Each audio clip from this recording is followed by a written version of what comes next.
Hello students, class 11th, welcome in English class. Today the chapter Ailing Planets third part. We will start from here. After the sustainable development, this paragraph. In the zoo at Lusaka, Zambia, there is a cage where the notice reads. Means Lusaka means at that place in Zambia having a zoo. There were a cage. What's written there about the man, and written there, man is the dangerous animal in the world.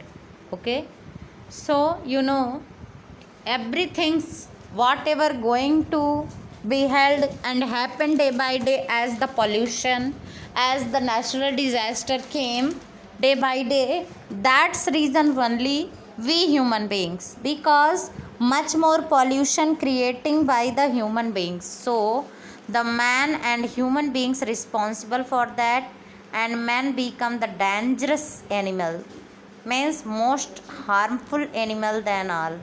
Okay, inside the cage there is no animal. So as the mirror where you see yourself, जहाँ पे एक mirror है जिसमें अपना ही चेहरा दिखाई देता है, इससे पता चलता है कि वो ह्यूमन बींग्स के लिए ही कहा गया है. That is the dangerous animal on this earth. Okay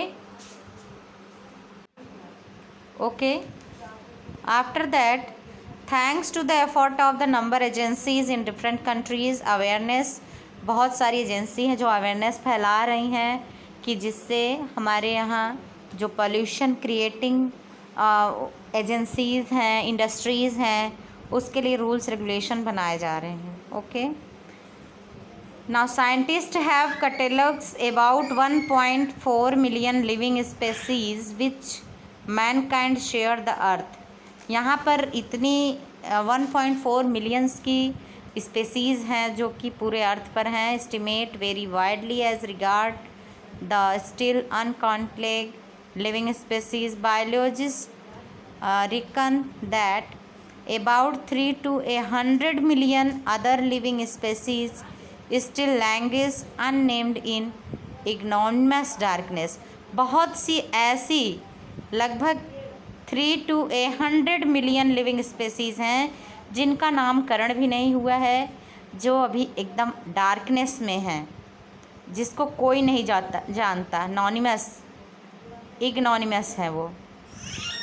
one of the early international commission which deal inter Alia with the question of ecology and environment was the Brand Commission, which has a distinguished India as one of its member. Means उस Brundtland commission का एक member India भी है, mister LK Jha. The first Brundtland report raise the question, एक question उन्होंने raise किया, उठाया. Are we to leave our successors a scorch planet of advancing deserts, improvised landscape and ailing environment. Means हम सभी यहाँ पे अपनी अपनी सफलता के लिए बहुत सारा पोल्यूशन फैला रहे हैं, अपना डेवलप कर रहे हैं, तो उसमें सस्टेनेबल डेवलपमेंट का रोल नहीं है, तो हम अपनी फ्यूचर जनरेशन के साथ अच्छा नहीं कर रहे हैं, और हम अपने प्लैनेट को, अपने अर्थ को एलिंग रूप में कन्वर्ट कर रहे हैं, सिक में, इल में, illness. Okay, Mr. Lester R. Brown in his thoughtful book, The Global Economic Prospect, points out that the Earth's principal biological system are four. एक ग्लोबल इकोनॉमिक प्रॉस्पेक्ट में बताया गया है कि अर्थ का जो बायोलॉजिकल सिस्टम है वो 4 है. फिशरीज़ है जो पानी में है, फॉरेस्ट्स हैं लैंड सरफेस, ग्रास लैंड हैं, and croplands, and they form the foundation of the global. About the ecological system, economic system, four aspects where we get for the eating, for surviving. In addition to supplying our food, यहीं से हम सबको food supply होता है. These 4 system provide virtually all the raw materials for industry except minerals. को छोड़ करके, metals को छोड़ करके, बाय जो कुछ भी बायो पे बायोग्रेडेबल पे डिपेंड हैं, जो भी खाने के लिए सभी के लिए फूड और रॉ मटेरियल यहीं चारों जगह से मिलता है, ठीक है। And petroleum drives synthesis, petroleum और मिनरल को छोड़कर। In large area of the world human claims on these systems are reaching an unsustainable level, और सबका क्लेम है कि ये चारों जो है अनसस्टेनेबल लेवल पर पहुंच गई हैं, ज़्यादा दिन तक अब इनकी सस्टेनेबिलिटी नहीं रहेगी। A point where their productivity is being impaired. When this happens fisheries collapse, fisheries धीरे धीरे गायब हो रही है due to over fishing, forest disappear due to much more cutting down the trees, okay. Grassland converted into barren wastelands. Grassland also converted the barren wastelands nowadays due to overgrazing, and croplands deteriorate in a protein conscious and protein hungry world.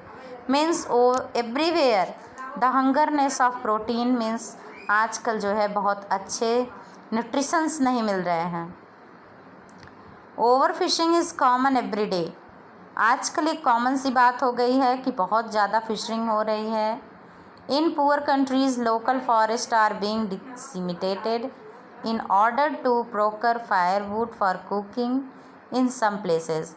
जो बहुत गरीब देश हैं और जहाँ पे ज़्यादा development नहीं हुआ है, वहाँ पे फायरवुड के लिए बहुत सारी लकड़ियाँ जंगल कट रहे हैं, कुकिंग के लिए, डेली यूज़ के लिए, खाना बनाने के लिए लकड़ियाँ कट रही हैं। Firewood was become so expensive that what's goes under the pot now cost more than what goes inside it. Means आज फायरवुड इतना महंगा हो गया है, लकड़ियाँ भी महंगी हो गई हैं कि पॉट के अंदर जो चीज़ रखा है उससे ज़्यादा महंगा पॉट के बाहर जिस पे पकाया जा रहा है वो है, okay. Since the tropical forest is, in the word of Dr. Mayers, the powerhouse of evolution, several species of life face extinction as a result of its destruction. Means it is predicted by then by some peoples. Dr. Mayers also says that कि evolution का power house है, means अपनी चरम सीमा पे आ गया है। अब धीरे धीरे सब कुछ डिसल्यूट होता जा रहा है, डिक्रीज़ होता जा रहा है। Several species of life face, बहुत सारी प्रजातियां जो है सामना कर रही हैं और जिसका रिजल्ट है डिस्ट्रक्शन, विनाश। And it's due to pollution and it's due to overpopulation, okay. So students, that's it for today, and you have to read the chapter line to line and write the difficult word meaning. So thank you students, thanks to all, thank you class.